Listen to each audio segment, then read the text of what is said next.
بسم الله الرحمن الرحيم قل يا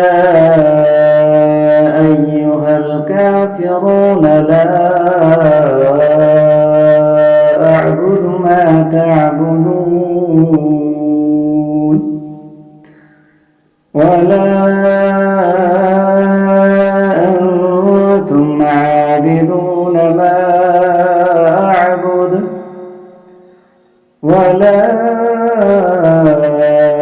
أنا عابد ما عبدتم ولا أنتم عابدون ما أعبد لكم دينكم ولي دين.